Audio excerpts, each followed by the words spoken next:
Hello, everyone, and welcome to Journey to Success Radio, a show featuring people and companies who are making a positive contribution to the world.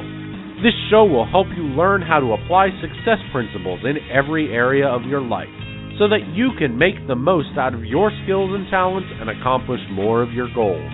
To find out more about the show, please visit www.journeytosuccessradio.com. Hello, welcome to Journey to Success Radio. I'm your host, Kelly Russell. I'm a mentee of Tom Too Tall Cunningham. Today's guest is Tom Crea. Tom Crea's approach to leadership is one rooted in military values, focused on team building, and leverages interpersonal communications, which is the subject of today's discussion. Tom served a career in perhaps the best leadership development environment available, the U.S. Army. He considers his experience a privilege and an opportunity, one he wants to share with those interested in becoming better leaders. Today, Tom conducts keynotes, interactive seminars, and offers leadership coaching to business leaders via his programs that include an Army helicopter pilot spin on developing the leader in you. He believes that organizations succeed because of effective leadership and team building. Tom retired as a lieutenant colonel, which provided him the opportunity to interact with soldiers at all levels, from private to four-star generals. In his final assignment, he led the ROTC programs at two different universities, where he and his team developed college students and transformed them into Army leaders. A Fortune magazine article stated that 82% of the time new managers fail within the first 18 months is due to a failure to build good relationships.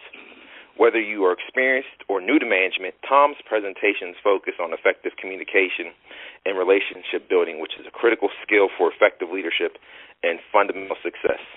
Ladies and gentlemen, let me welcome Tom Crea and begin today's discussion on developing effective communication skills for leaders. Tom, are you with us? I am, Kelly. Thank you for having me.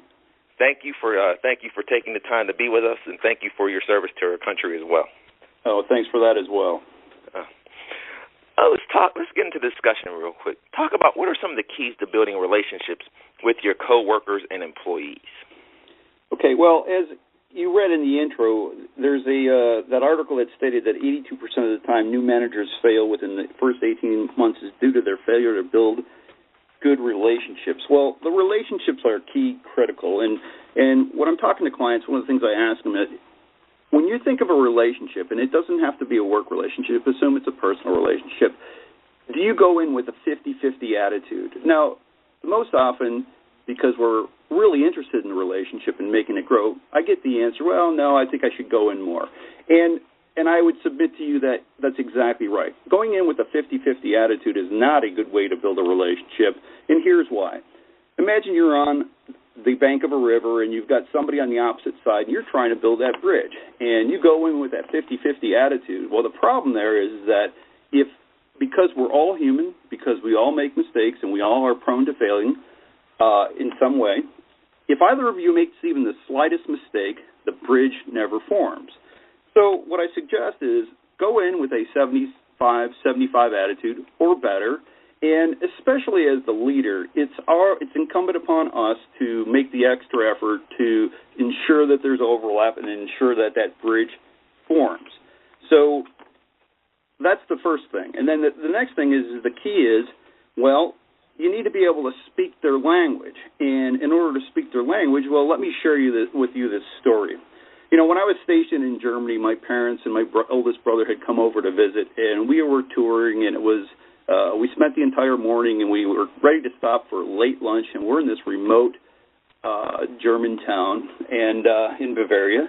And the waitress comes up and says, and somehow they always identify Americans, but she comes up and she says, I'm sorry, I don't speak much English. And I responded, kein Problem, wir können Deutsch sprechen. Ich spreche genug, und ich werde alles übersetzen für meine Familie. And all I said is, no problem, I speak enough German, and I'll translate for my family. Now, the question I have for you is, do you think she treated me differently? And, of course, the response that I get is yes. And the reason? Well, because I spoke her language. Now, if we take that concept and we apply whether you're visiting a foreign country or how you're connecting with people who have a different communication style than you, that's going to help you be much more successful as a leader. I like that. I like how you said the 75%, because I even remember one time listening to Darren Hardy interview with a gentleman, Tom Ferry, and he said you got to take 100 zeros. So I definitely like that approach that you took on that. And it's one of those things how, and given you were in the military, how she just I don't kind of assume that because you were American, you didn't speak enough German. But I like how you I don't necessarily want to say proved her wrong, but you proved that you could at least speak German, and how you offered to translate the orders from English to German to help her out. So I like that example. Yeah, well, there's this perception that we as Americans don't take the time to learn the other's languages. And again, translate that to your leadership role. If you as a leader don't take the time to learn the other person's language, you're going to get the same effect. And I'd never heard of the 100% to 0%. And I got to tell you, when you said that, that kind of shocked me, because I'm not sure anybody would want to work with a coworker that wasn't going to at least attempt to move in your direction even a little bit. So I'd be curious to hear more about that. I'll send you that interview so you can listen to it. All right, thank you. On a side note, I'll send you that interview. That's no problem. And actually, I always found it to be a very good interview. But continue on the whole conversation in regards to language and leadership. How do you decide what language another speaks in order to speak their language? Okay, good question. So, you can spend a lot of time studying human behavior and really getting down into the roots, and that would certainly be helpful and more important. Or, like me, and I've done that. I did that throughout my career because it was something of interest to me. But if you want to get to like anything, you want to reduce the amount of time it takes to learn something, I use these individual assessments, and this makes it so much easier. And I looked at different types and styles, and the one that I like the most boils down to being able to answer two questions, because there are 4 different types. And you have taken that, and I've talked about that a little bit, and that's the DISC assessment. But there are others that, they break down into 16 different types. And the reason I like DISC is because it's EEO certified. And again, it's those 2 questions. And those 2 questions that you simply have to ask and know and be able to answer about the other person you're going to meet is, do you think that they're an introvert or an extrovert? That's the first question. And then, are they people or task-oriented? And when you get that question, those 2 questions right, then you can identify their type, you've realized their communication style, and now you know what language you need to speak to them. Now, the key is this isn't going to happen overnight, because answering these 2 questions becomes an art. And as you do it more and more and more, you're going to get better because you're more conscious, you're taking notice of it. And just like anything else, when you practice it, you get better at it. And so when I coach my clients, I also work with them, and we go through these 19 different variables that you can start asking to answer introvert or extrovert, people or task-oriented.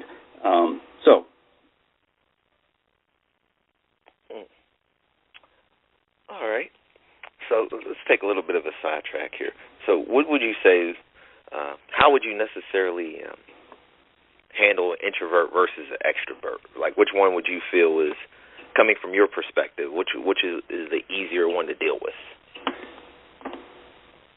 How would you handle, or what was the latter question? If you don't mind, please repeating. Oh, no. How would you deal with it, or which one would you find easier to deal with coming from your perspective? Oh, okay. Well, let's answer that second part. Which one will be easier from my perspective? Well, that is all dependent upon where and who I am. And so let's say you've taken the DISC assessment, and let's say you're a C. If you're a C, you're going to likely have a lot more in common with all the other Cs in the world, and you're going to know how to speak their language because you speak that language. And based on the 2 questions that we just talked about, if you're a C, what that means is your answers were, well, I'm an introvert and I am task-oriented in the 2 answers. So you're going to find a common links with those who are also introvert, which would be those people who are S's in the DISC profile. And you're also going to have something in common with the D's because they're very much task-oriented. And the hardest relationship for a C to be able to build that bridge, if you will, not that it's impossible, it's not at all impossible, it's just that it takes more of a stretch for a C to communicate with an I, and it takes more of a stretch for a D to communicate with an S. But if you become aware of those things, you just get better at it, and you know who you're talking to and why. And if you don't mind, did I answer both questions or just the second part? No, I feel you did. I feel you did. I feel you did. And the funny thing is, just so people know, I had actually got a copy of a DISC assessment and I had taken this, and I found it to be really on point in regards to myself. There were certain things that, as I read this, I was like, wow, this is truly me, and it's me. It's me. That's all I can say is me. Yeah, the funny thing about those assessments is those psychologists have spent, the behavioral psychologists have spent a great deal of time being able to boil down how to categorize people with a few simple questions and clicks and that sort of thing. And the results and the feedback that come from these assessments are extremely useful, and again, which is why I use them, because you can cut right to the chase and focus on the issues that are important to each unique individual. All right. So since we're talking about the DISC assessment, how does one get the DISC index assessment? All right. Well, for me, you can go to my website, which is www.blackhawkleader.com, and if you simply click on the assessments button in the menu items, you'll find underneath there the 3 different assessments that I use, and DISC is one of them. So that would be a way, and I'm sure there are other assessments out there. But if you don't mind, I want to talk a little bit about why I use. There are a number of different DISC assessments, and I happen to use something called the DISC index. And the reason I want to make that distinction is because the DISC index talks about the person's natural and adaptive styles.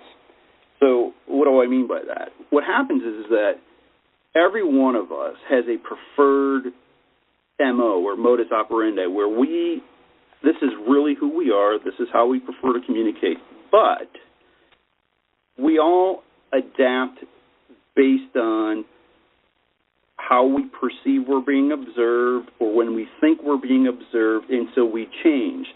And so for folks who take the DISC index, they get to see 2 snapshots, the natural snapshot and the adaptive. And when they start recognizing that they change their behavior when they're being observed, it makes a difference. And they start realizing, Now, to be truly successful, the more you can tap into who you naturally are, the easier it becomes.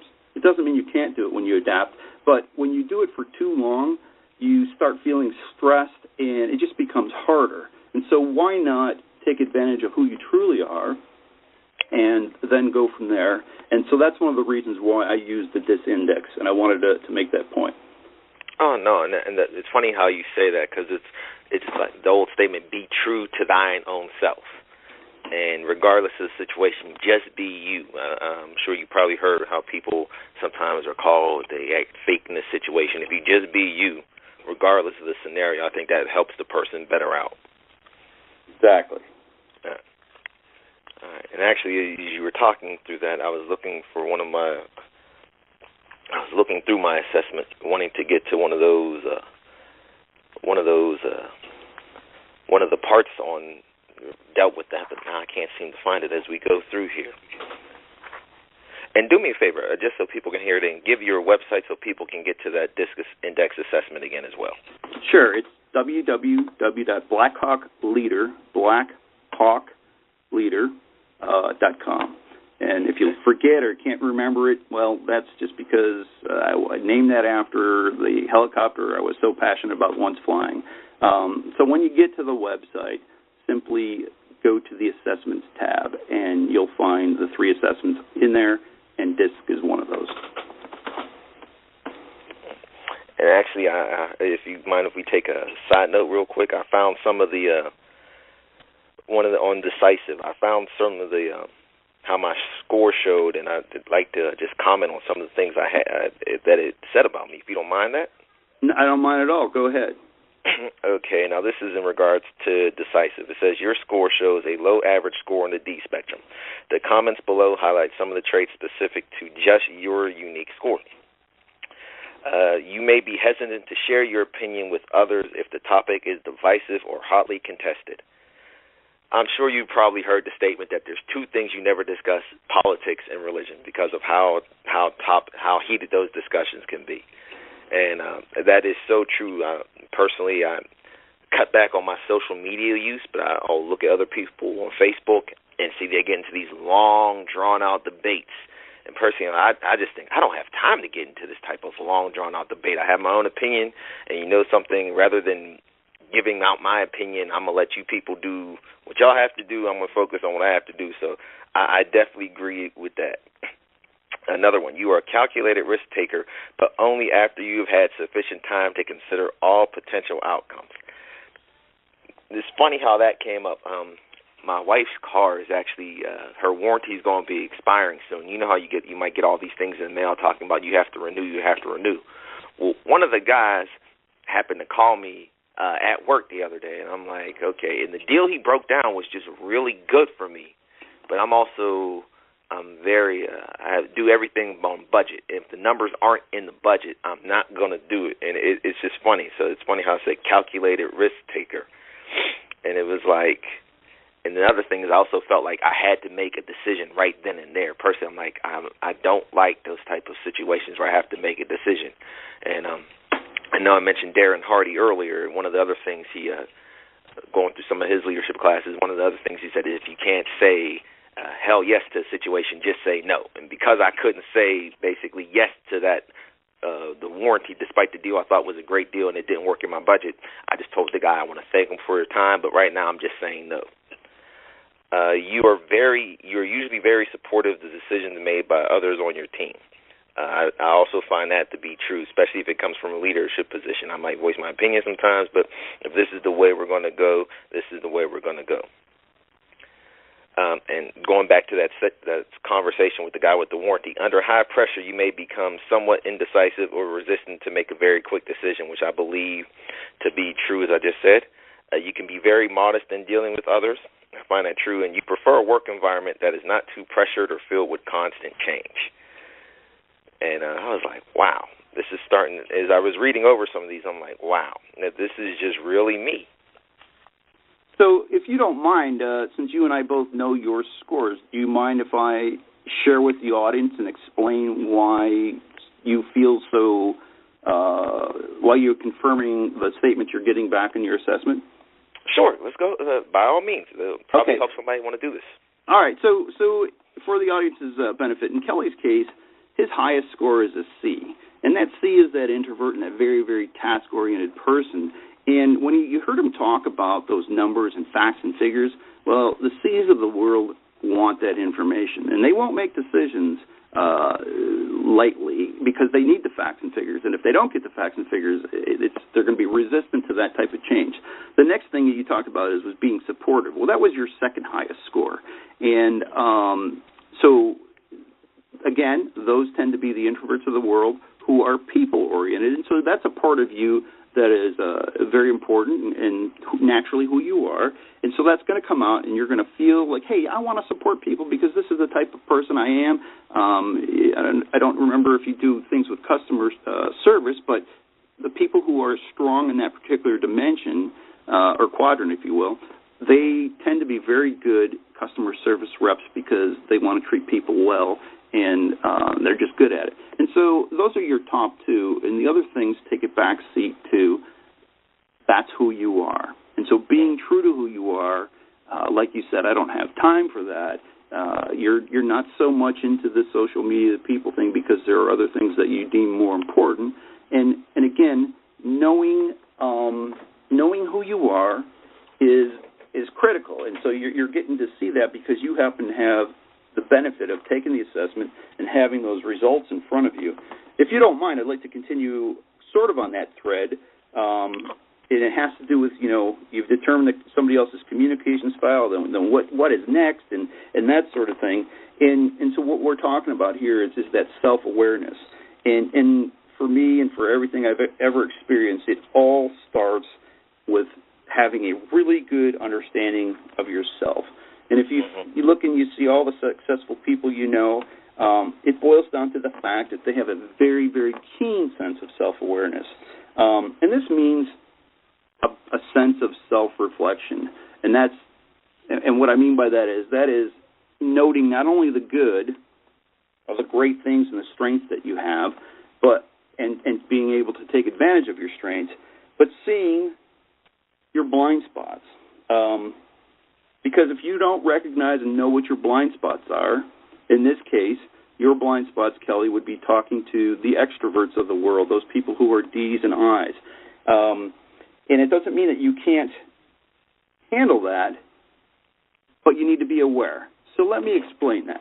So for the audience, for you in the audience, let's go back to anatomy or biology in high school. And when you learned about the anatomy of the eye, you probably learned that because of where the optic nerve attaches to the back of the eye, there are no rods and cones there. And so when you're looking with binocular vision, we're assuming two eyes, you have a 45-degree blind spot off of your left front and a 45-degree blind spot off of your right front. And if you really think back to when you were learning how to drive, what did the instructor tell you? He told you to turn your head. Well, why?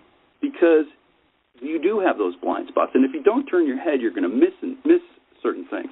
That was critical for me when I was a helicopter pilot in aviation, is we were constantly turning our head and had our heads on a swivel. And if you don't know those blind spots, let's go back to the anatomy. First thing is you have to be aware of the blind spot, and then you have to take the corrective action, which is turning your head. And the same thing applies for knowing our communication style. What is our blind spot? And if we know to turn our head and to be, have our radar up and be looking out for those things because they're not natural to us, whatever our blind spot happens to be, if they're not natural to us, we have to be cognizant of it to make sure that these blind spots do not manifest as weaknesses. And it's when you don't have that keen sense of self-awareness and when you don't recognize that when you're in a situation where you're talking to somebody who speaks a different language than you, it's obvious when you're speaking a foreign language, but when you're talking to just somebody else as a coworker, we all truly are different, and if we don't recognize that, it makes that communication harder. And again, we back to the premise of this conversation. It's about improving communication, building those bridges so that we can become more effective leaders. So hopefully that puts some of you in perspective based on the actual facts and figures you gave, and it was helpful to you. Oh, yes. Once again, I agree. And it's even funny how you talked about shared experiences and things like that. I think about how it actually within my office, it's kind of a subset of how America is today, where we've got a group of gentlemen who are like in their late 50s to 60s.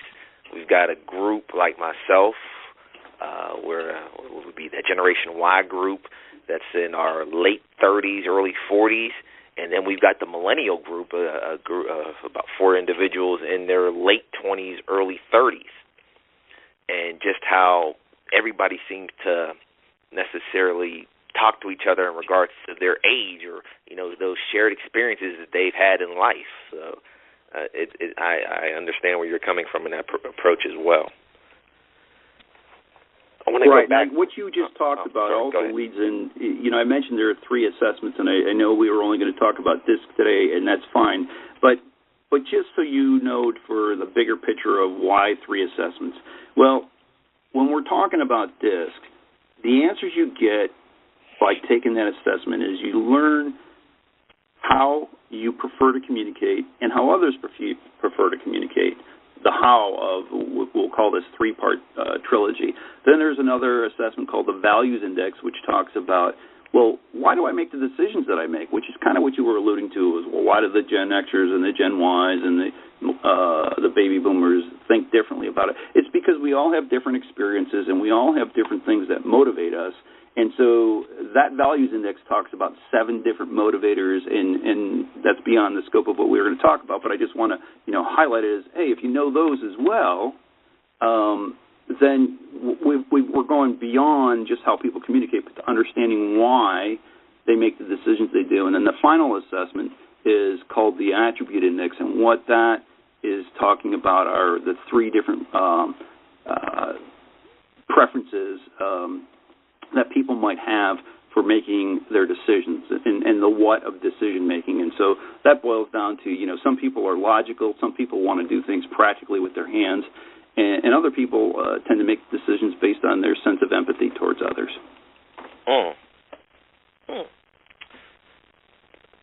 That's another good one. You've intrigued me, especially with the empathy in regards to being practical. And what was the second one you said? Because that one caught my attention too.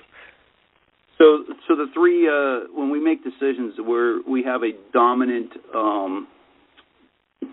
Every one of us has a dominant trait or characteristic, and some of us are very logical. We think with our head first. That leads our decision making.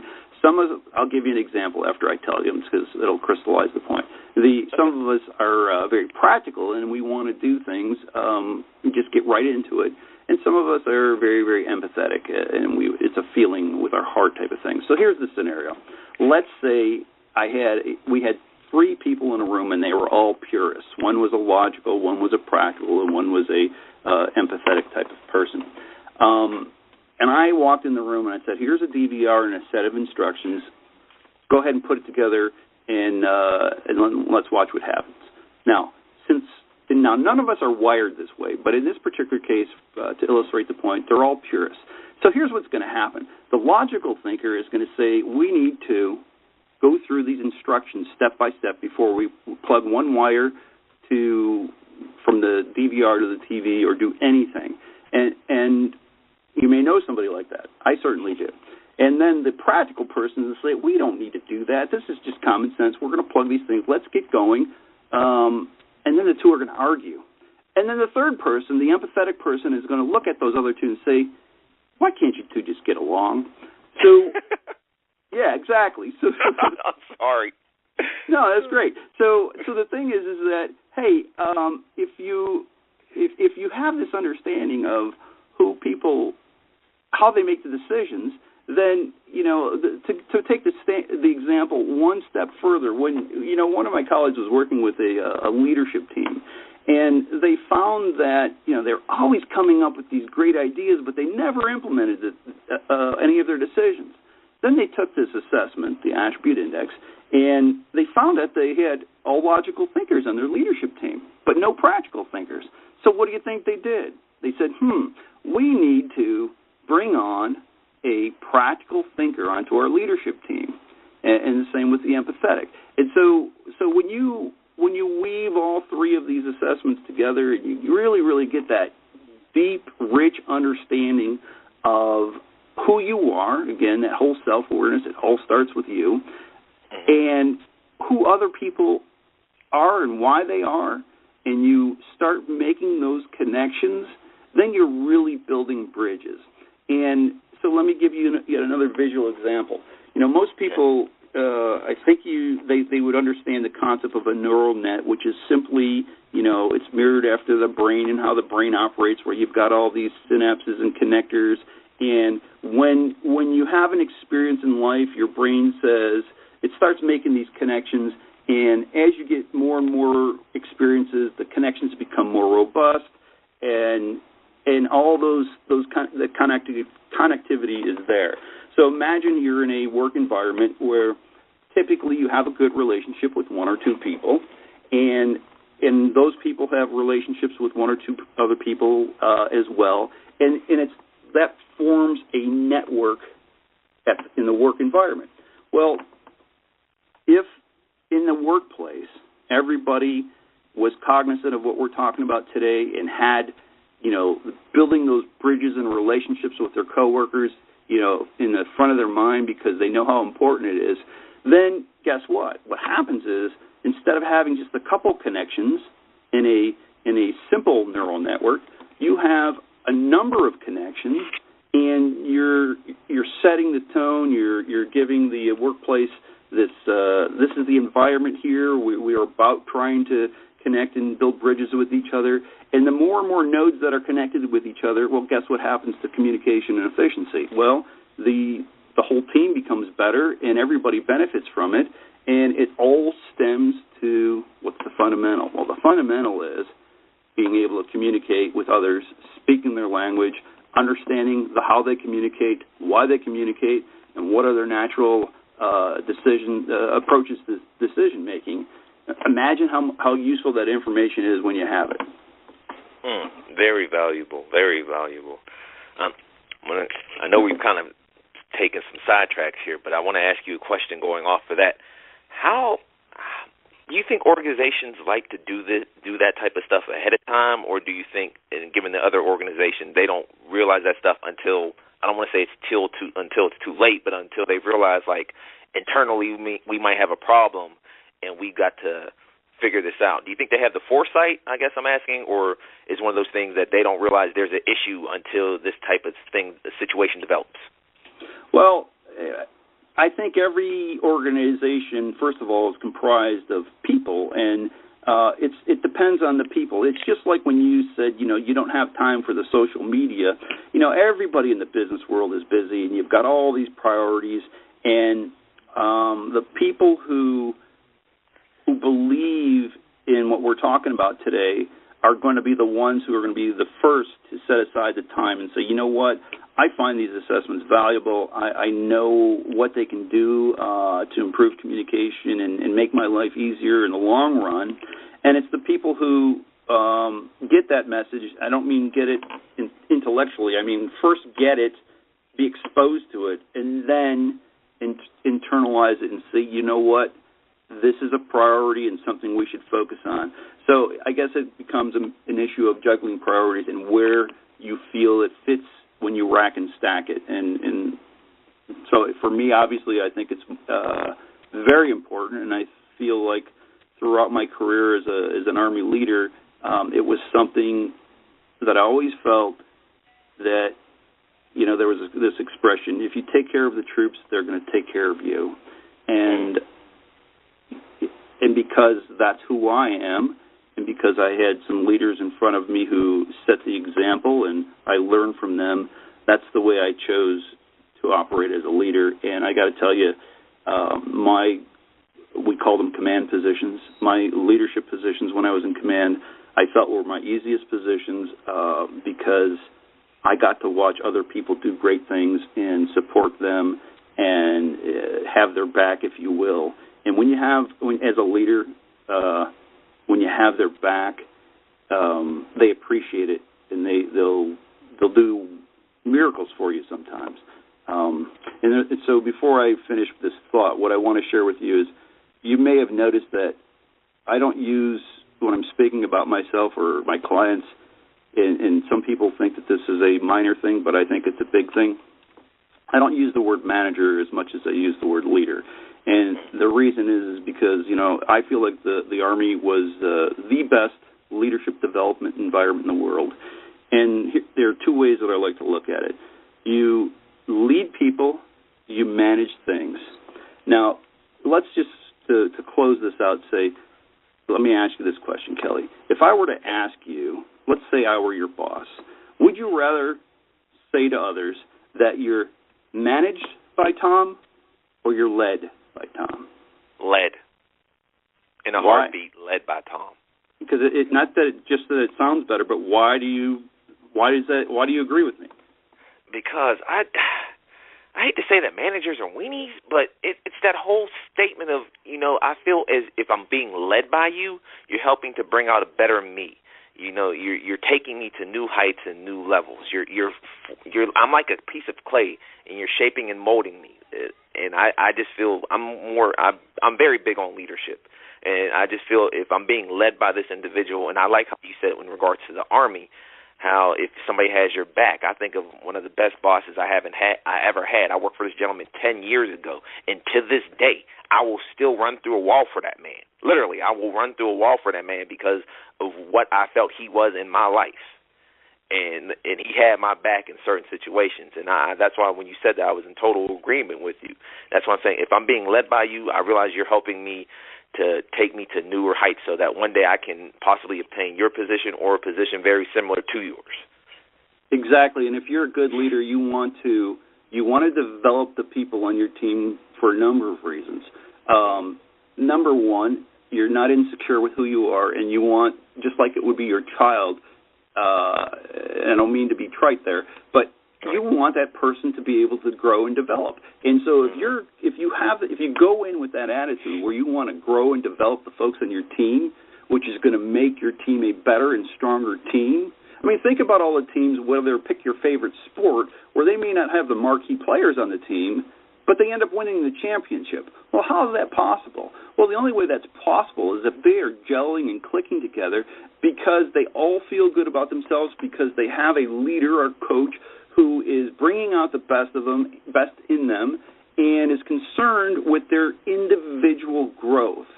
And so it starts with that fundamental building block, whether we're talking about neural networks and nodes in the brain or building bridges. It starts with the fundamental element of the individual. And if leaders treat people as individuals first, they figure out, more often than not, better ways to accomplish things than if you say this is the way we need to do it. So true. You're preaching to the choir over here, Tom. You're truly preaching to the choir over here. And I know we got kind of sidetracked off of our discussion on communication, but I think we had a much deeper discussion during this whole time. We get ready to wrap up here. A few questions I'd like to ask. I always like to ask people. What book are you currently reading, or what YouTube video are you listening to, or maybe what audio CD are you listening to that's help taking you to another level, that's help adding guidance to you?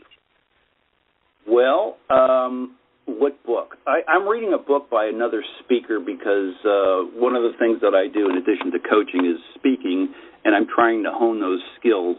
And it has to do with improvisation, and I'm sure it's not going to be known, but the author's name is Avish Parashar, and so that's the book I'm reading. But the reason I'm deflecting that a little is because I'm spending a lot of time because I'm constantly scanning business information and leadership information and trying to stay current with the events. There are periodicals that I read, like Harvard Business Review and the Bloomberg Business Week and Success magazines. I find those all reinforcing and good for what I'm trying to do. And then for fun, because I did study a little bit of political science, and it takes me away from the mainstream, And the other thing, this is important too, is, we have to decompress and not constantly, be putting our foot on the gas pedal to the floor, because we all need a break. And so I'm going to share with you the final thing that I read. The journal is called Foreign Affairs, and it talks about different things where they're well-written articles. And on a final note there, you asked about books, and you made the comment about Facebook. I always feel like if you read a newspaper versus a journal or magazine versus a journal versus a book, there's a continuum there where you're getting much deeper thought and information going from the newspaper or the social media, if you will. We'll put that to the left of the newspaper, all the way to the books, where you're getting real quality information for the people who've done the research and study. I agree. And I have to, before we wrap this up, I have to bring back another topic or another question on communication styles, just to take this discussion back to where we started, and really thank you for your time and all the information you've shared. How does one expedite their learning about communication styles so they can become more effective most quickly?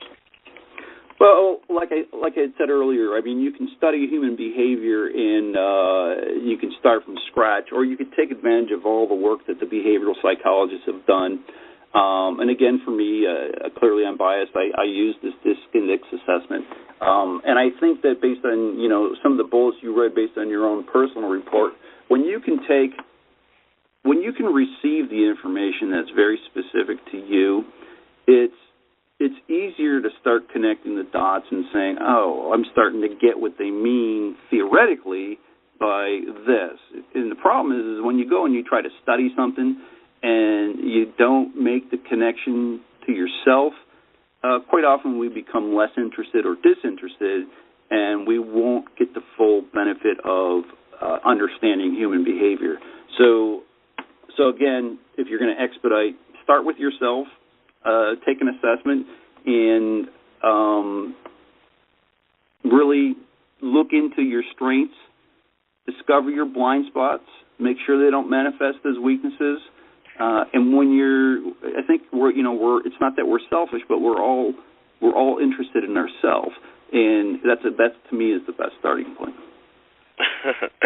That is true, and actually I was writing this down: self, strengths, blind spots. I find that true, and even when you said we're not necessarily interested, we're not full of self, but more or less interested in self, and I find that true. I even think of something I say at times, like if it doesn't affect me, my wife, or my daughter, I don't care, because I probably don't need to know what that is either, unless it affects the three of us. I can agree with that statement as well. Tom, do you have any last words of advice or anything to share with our audience before we conclude? Just on your last comment, if it doesn't affect you, your wife, or your daughter, there's a short-term view of that. And then when you think of that in a long-term view, I would suggest that you or anybody listening consider this. Where do you want to be 3 to 5 years from now? What are the things that you have to do that are different than you're doing today? Or what are the things you have to learn? I mean, it's a very competitive world out there, and there are people who are very good at what they do, and we all want to be one of those persons. And so in order to stay with the pace or get ahead of the pace, we have to take some time to grow and learn and develop as individuals. And so my last comment to you would be, how much time do you block out a day or a week? And is it quality time? And are you doing enough to reach your longer-term goals 3, 5, 7 years down the road? Is that a rhetorical question or an actual question you wanted me to answer? I wasn't sure about that. No, that's a rhetorical question for you and the listeners. Okay. Is, hey, are you? Don't look back and say, I wish I would have done this.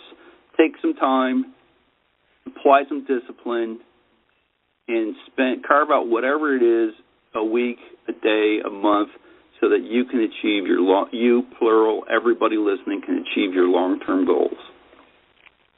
Right, I agree with you on that too, and even how you said I wish I would have. Darren Hardy had one of his Darren Dailies the other day, and it talked about I wish it come like when you're 80 or something. Or are you going to say I wish I would have, or I'm glad I did? And the whole thing about taking chances and risk and what do you want to do? And yes, you might be afraid. You might have that false evidence appearing real. But you know something, it might be better on the other side once you actually do that thing you're afraid of, as opposed to just standing on the sidelines. Get off, to use a sports analogy, get off the bench and get into the game. Exactly. Yes. Tom, I want to say thank you so much for this information. I found our time together was highly effective. And one more time, please give your website, and people can reach out and contact you as well. Absolutely. So you can reach me at... the website is blackhawkleader.com. My email address is simply tom@blackhawkleader.com. I'd be happy to continue this discussion with whomever would be interested. And if you need to call me, it's 412-347-6151. That's 412-347-6151. Tom, thank you again for your time today. You have a good day, and I'll be in touch shortly. All right, Kelly, thanks much. You have a good day, too. Thank you. Take care. Thank you for listening to this episode of Journey to Success Radio. If you or anyone you know would like to be interviewed for the show, email Tom at tom2tall.com for details.